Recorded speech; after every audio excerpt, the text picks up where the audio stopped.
I mean, Tesla's literal reason for existence. I mean, the reason I've put so much of my life energy into Tesla, which is a lot. In fact, I would say that I've had some pretty tough life experiences, and Tesla is responsible for probably 2/3 of all personal and professional pain combined. Just to give you a sense of perspective there. So this is a hella hard situation.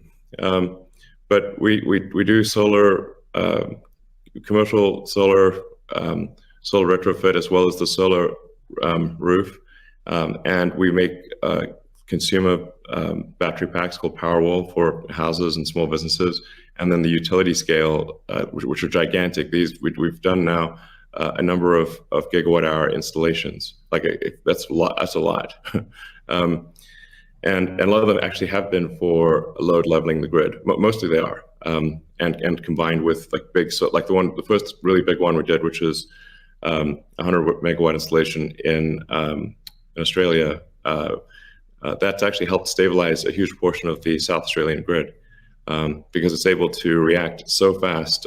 In fact, at first, because they've got a billing system in Australia that I think works at the sort of millisecond level, and we were operating at the microsecond level.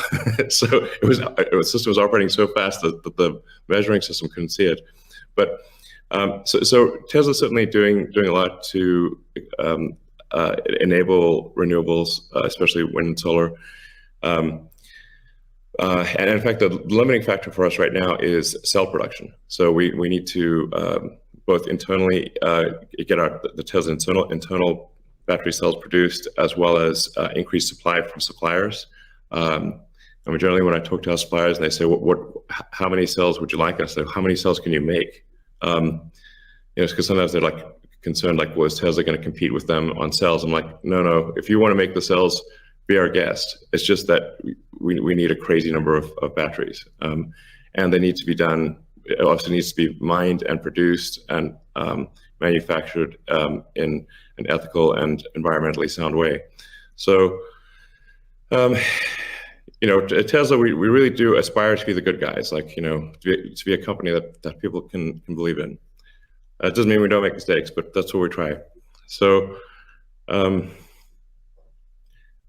yeah, but I think generally hydro, especially existing hydro, is good for mining.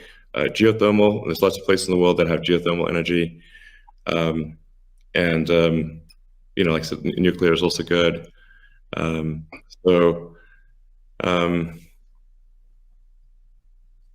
Yeah, I think just I'm like as I said earlier, the expectation is not like that the energy production must be pure as the driven snow, but it must it can't be using it also cannot be using the world's dirtiest coal, which was for a moment there.